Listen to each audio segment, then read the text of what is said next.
It was 2:07 a.m. when the sound of the front door unlocking jolted me upright. The digital clock's red glow carved through the dark, each blink mocking the silence that had stretched for hours. She was home. Finally. I didn't move at first. I just sat there on the couch, the dim TV screen flickering across the empty bottles of beer on the table. My chest felt tight. Not angry tight, but that kind of suffocating weight that comes when your heart already knows the truth your mind is too scared to face. The door clicked shut. Then her heels, sharp, unhurried, tapped across the wooden floor. "Ethan."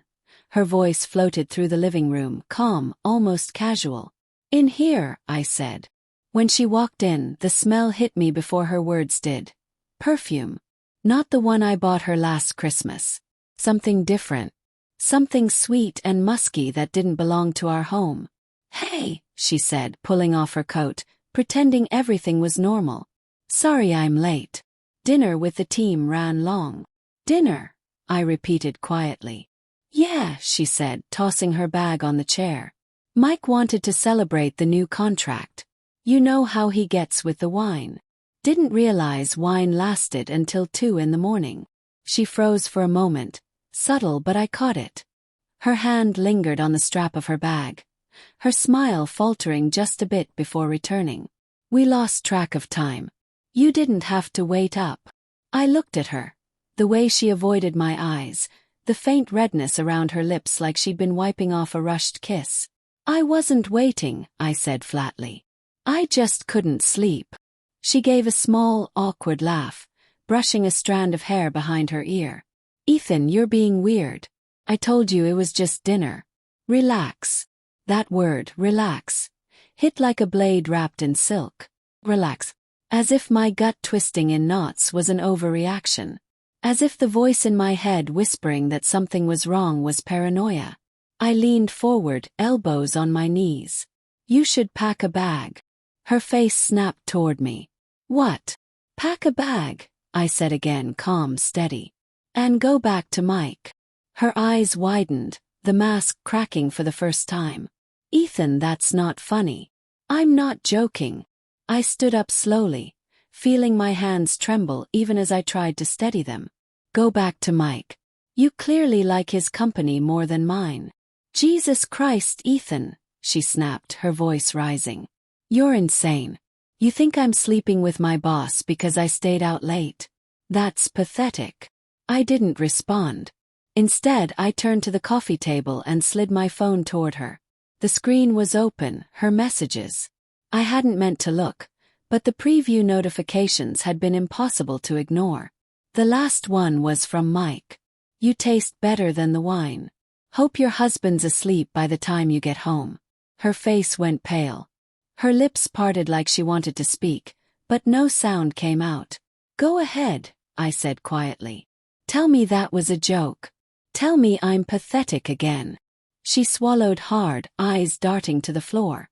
"It's not what it looks like." I laughed, a short, broken sound that didn't even sound like me. That line. God, you actually said it. Tears welled in her eyes, but I couldn't feel sympathy anymore. All the nights I stayed late to help her finish projects, the surprise coffees, the dinners I made when she came home exhausted, they flashed through my mind like scenes from a movie that suddenly lost all meaning.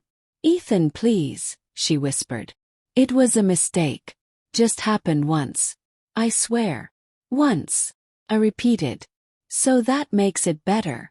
She stepped closer, reaching for me. "I love you. Do. I messed up, but we can fix this." I stepped back. "You broke it, Anna. You don't fix something by pretending it's not shattered." For a moment she just stood there, trembling, tears spilling silently down her cheeks. Then suddenly anger replaced the guilt. "Fine," she shouted. "You want me gone. I'll go." She stormed to the bedroom, yanking drawers open, shoving clothes into a bag. I didn't follow. I just stood in the hallway, listening to the chaos of her leaving, the sound of hangers scraping metal, the zipper closing, the heavy slam of the front door. And then silence. I didn't sleep that night.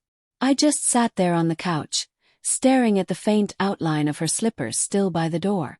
It felt like someone had reached inside my chest and twisted everything out of place. I thought of the first time I met her, the way she laughed when she spilled coffee on me during that job interview. I thought of our wedding day, the trembling smile she gave when she said, "I do." And now, all of it felt like someone else's story. By morning, the house was too quiet. The air smelled like her perfume, faint, lingering, the last trace of her. I should have been angry. I should have smashed something. But all I felt was hollow. Around noon, my phone rang. Her name flashed across the screen.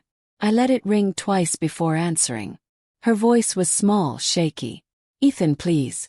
Can we talk? There's nothing left to say." "I can't stop crying," she said. "I don't even know why I did it. Mike doesn't mean anything. I swear, I don't even like him that way anymore." Closed my eyes. "Then why him?" She went quiet. Then, after a long pause, she said, "Because he made me feel noticed. You've been so distant lately. Always tired, always somewhere else. I just wanted to feel wanted again." Her words cut deeper than the betrayal itself. Because part of me knew she wasn't entirely wrong. I had drifted. Long hours. Missed dinners. Forgetting little things. But I'd never crossed the line. I'd never stopped loving her. "You broke something we can't come back from, Anna." My voice cracked despite how hard I tried to keep it steady. "You didn't just cheat on me. You made a fool out of us. Ethan, please. I'll quit my job. I'll block him. Just give me another chance." I hesitated because I wanted to say yes. God, I wanted to believe her. But then I saw that message again in my mind. "You taste better than the wine."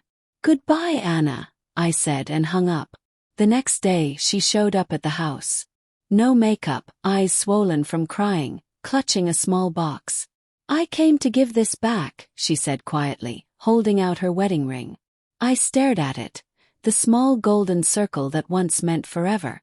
"Keep it," I said. "Maybe it'll remind you not to make the same mistake twice." She flinched, her eyes filling again. "Do you hate me?" I shook my head slowly. "No. I don't have the energy to hate you. But I'll never look at you the same way again." She stepped forward, desperate. "Ethan, please. Don't," I said firmly. "Just go." She hesitated, then turned away, her shoulders trembling as she walked down the driveway. When the car engine started and faded into the distance, the silence that followed was deafening. Weeks passed. I tried to bury myself in work, but everything reminded me of her. The smell of coffee in the morning, the sound of rain against the window, the empty spot beside me in bed. One night, I opened her old drawer. Inside was a note she'd written months ago, a list of places she wanted us to travel together. Italy, Japan, the Northern Lights. Next to it was a photo of us from our honeymoon, laughing, wind in our hair, hands intertwined. I realized then that love doesn't die in an instant. It fades slowly, painfully, leaving scars that never really heal. She called one last time a month later. Her voice was calm this time, but heavy. "I just wanted to say I'm sorry," she said. "For everything. I lost the best thing that ever happened to me." I didn't respond for a while. Then I said softly, "You didn't lose me, Anna. You threw me away." She didn't argue. She just whispered, "Goodbye," and hung up.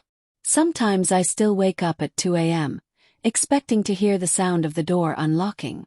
But there's only silence now, and maybe that's what peace really sounds like after betrayal. Because in the end, she didn't just leave. She taught me that love built on lies doesn't survive the truth. And that sometimes the hardest part isn't losing someone. It's realizing you were never enough for the person you loved most.